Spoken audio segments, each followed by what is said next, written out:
Ma'am, मैं बहुत sad हूँ। मेरे आसपास सभी बहुत अच्छे से इंग्लिश में बातें करते हैं, लेकिन मैं बात ही नहीं कर पाती। और इसकी सबसे बड़ी प्रॉब्लम ये है कि मैं इंग्लिश में सोच ही नहीं पाती।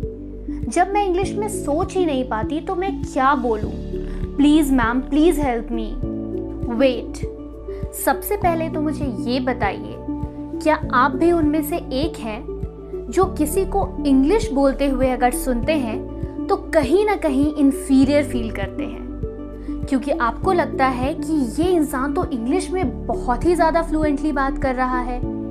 मैं कैसे स्टार्ट करूं? मैं इंग्लिश कैसे बोलूं?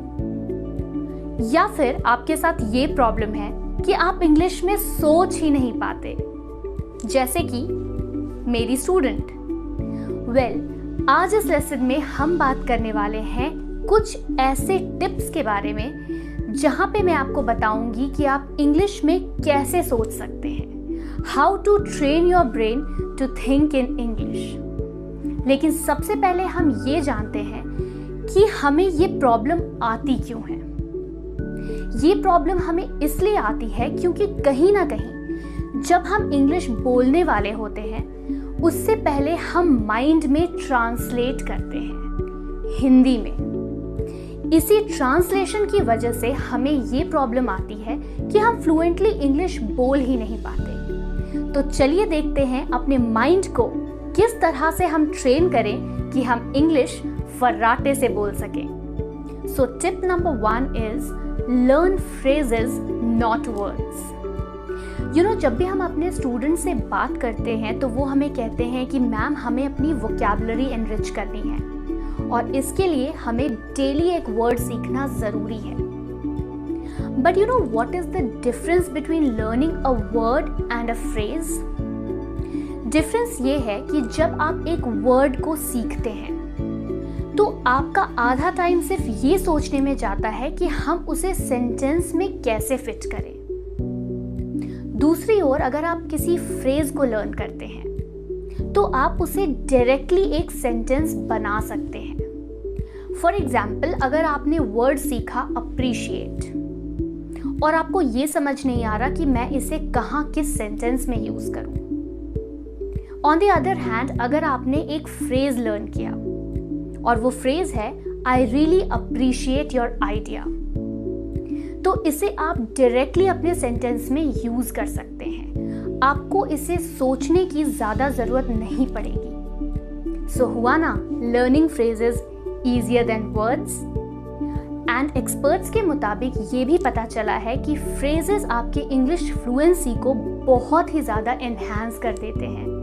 फ्रेजेस लर्न करने से आप बहुत इजीली इंग्लिश में फ्लुएंट हो सकते हैं और सबके सामने काफी एडवांस्ड भी साउंड कर सकते हैं। काफ़ी बार हम जब अपने स्टूडेंट से पूछते हैं कि आप इंग्लिश कैसे सीखते हैं, आपके इंग्लिश सीखने का पैटर्न क्या है, तरीका क्या है, तो वो कहते हैं we simply read books. Let me tell you, reading book is not the only option. आप जितना इंग्लिश सुन के सीखते हैं उतना बुक्स पढ़कर नहीं सीख सकते। So our tip number 2 is listen in English more and more.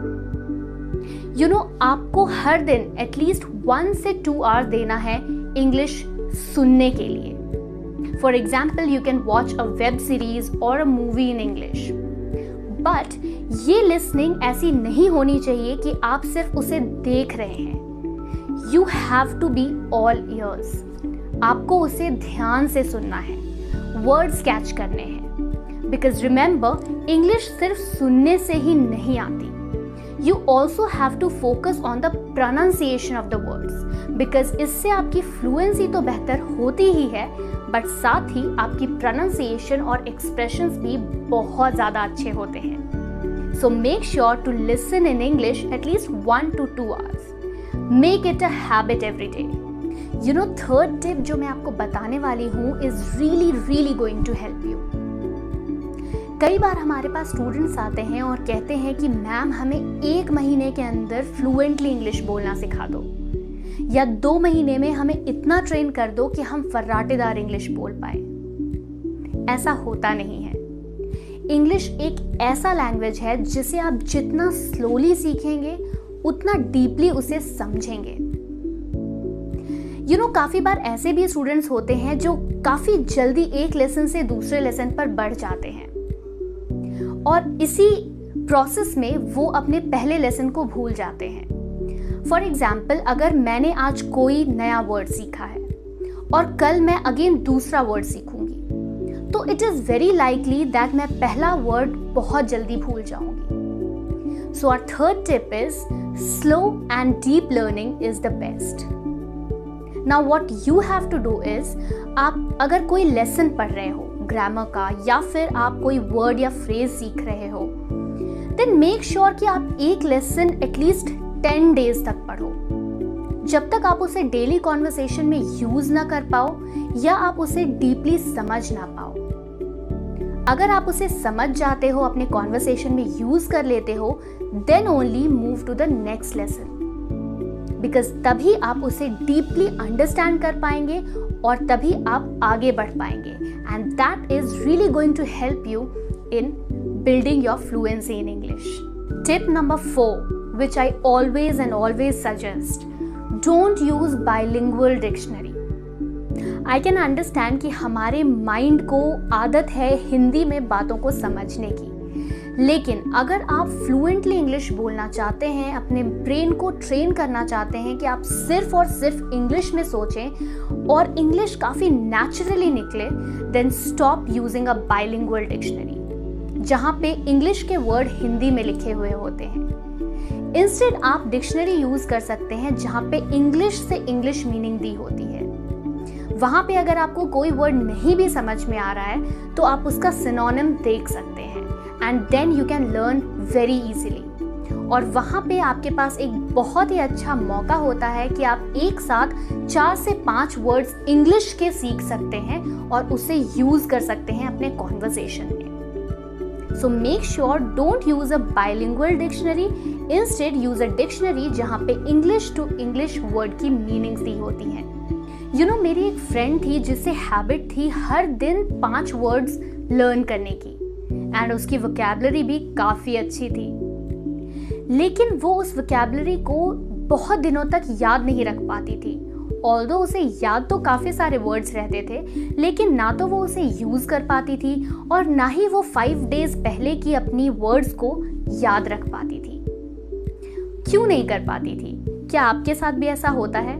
I am sure आपके साथ कभी ना कभी ऐसा हुआ होगा। देन इसके लिए एक छोटी सी टिप आपको देती हूँ। अगर आपको इस वोकैबुलरी को लर्न करना है, याद रखना है ज़्यादा टाइम के लिए, then you should use 1 word every day या फिर 3 words in a week. Also, start using this vocabulary as soon as possible. This is our 5th tip. Start using the vocabulary as soon as possible. जैसे ही आप कोई एक नया word याद करते हो, उसे अपनी डेली कॉन्वर्सेशन में तुरंत ले आओ और तुरंत उसे स्टार्ट करो यूज करना। तभी आप उसे ज़्यादा टाइम के लिए याद रख पाएंगे और उससे आपकी इंग्लिश भी बहुत ही ज़्यादा फ्लुएंट हो जाती है। एक छोटी सी टिप आपको बताती हूँ जो मैं पर्सनली करती हूँ और हमेशा अपने स्टूडेंट्स को भी सजेस्ट करती हूँ। Talk to yourself in English. जी हाँ, काफ़ी बार हमारे पास ऐसे स्टूडेंट्स आते हैं या ऐसे कुछ लोग आते हैं जो कहते हैं कि मैम हमारे पास तो कोई ऐसा है ही नहीं जिससे हम इंग्लिश में बातें करें, तो हम कैसे अपने लिए इंग्लिश का एक पार्टनर ढूंढें? हमें पार्टनर की कोई ज़रूरत नहीं है। Start talking to yourself in English. और ये आप कैसे कर सकते हैं? दिन भर में आपने जो भी काम किया आप उसे इंग्लिश में खुद को बता सकते हैं, या फिर आप कल जो करने वाले हैं, आपका वीकेंड का प्लान क्या है, ये सारी चीज़ें इंग्लिश में आप खुद को बता सकते हैं। इससे भी आपकी इंग्लिश बहुत ही ज़्यादा फ्लुएंट हो जाती है, बिकॉज आप नए वर्ड सीखते हैं। फॉर एग्जाम्पल, अगर आपको नहीं समझ आता कि इस वर्ड को हम इंग्लिश में क्या बोलते हैं, you can simply Google it and find out the word, and this can really enhance your spoken English. Let's move on to our next tip, think in conversation. जब हम कॉन्वर्सेशन के बारे में सोचते हैं तो हमारे पास एक बहुत ही अच्छी अपॉर्चुनिटी होती है आंसर करने की। वो भी in English.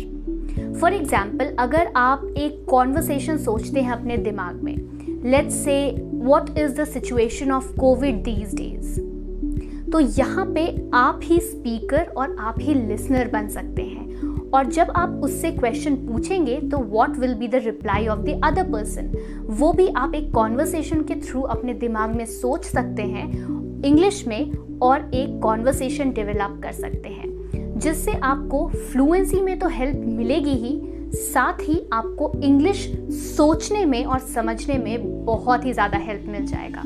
So our next step is think in conversation. You know, हमारी इंग्लिश इम्प्रूव होने का एक सबसे बड़ा रीज़न क्या है? जब हम इंग्लिश बोलते हैं तो हम खुद को सुनते ही नहीं हैं इन इंग्लिश या इंग्लिश बोलते हुए। That is the major drawback. Whenever you are speaking in English, try to record yourself and then listen to it. आपकी pronunciation कैसी थी? आपने कौन से वर्ड को कहाँ गलत बोला? कहाँ पे आपकी ग्रामर गलत थी या कहाँ पे आपके एक्सप्रेशंस गलत थे?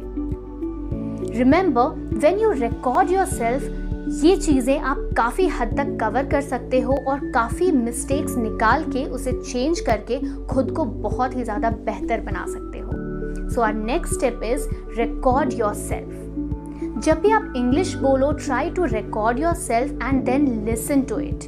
कि आपने कहाँ गलतियाँ की और आप उसे कैसे इम्प्रूव कर सकते हैं। ट्रांसलेशन के बारे में जैसे मैंने आपको बताया कि एक बहुत ही लंबा प्रोसेस होता है और ये एक बहुत बड़ा रीज़न है जिसकी वजह से हम सोच नहीं पाते हैं इंग्लिश में। So our next step is stop translating in English. जब आप इंग्लिश में ट्रांसलेट करते हैं सेंटेंसेस को तो एक बहुत ही लंबा प्रोसेस हो जाता है कि पहले आप उसे इंग्लिश में सोचते हैं देन उसे बोलते हैं और इसी वजह से हमारी इंग्लिश फ्लुएंट नहीं हो पाती है। इसके लिए आप एक बहुत ही इंपॉर्टेंट चीज़ कर सकते हैं that is really going to be beneficial for you, which is force yourself to write in English without translating. जब भी आप कुछ लिखते हो, ट्राई करो कि उसे बिना हिंदी में सोचे आप इंग्लिश में लिखो and then you can find out कि आपने वहाँ पे कौन सी गलतियाँ की। या फिर अगर आपका कोई टीचर है, कोई मेंटोर है, कोई फ्रेंड है जो इंग्लिश में बहुत ही ज़्यादा अच्छा है तो आप उससे चेक भी करवा सकते हो। But stop this translate. You know, हमारे इंग्लिश स्पीकिंग की जर्नी में सबसे बड़ा हर्डल क्या होता है? वो ये होता है कि हम डेली प्रैक्टिस नहीं करते और इसी प्रैक्टिस ना होने की वजह से हम हेजिटेट करते हैं, इंग्लिश में फ्लुएंट नहीं हो पाते, या कहीं भी जब हम एक इंग्लिश के बैकग्राउंड में जाते हैं तो वहाँ हम नर्वस होने लगते हैं क्योंकि हम इंग्लिश को प्रैक्टिस ही नहीं करते, डेली प्रैक्टिस नहीं करते। तो ये है हमारा आज का आखिरी last tip, practice English every day.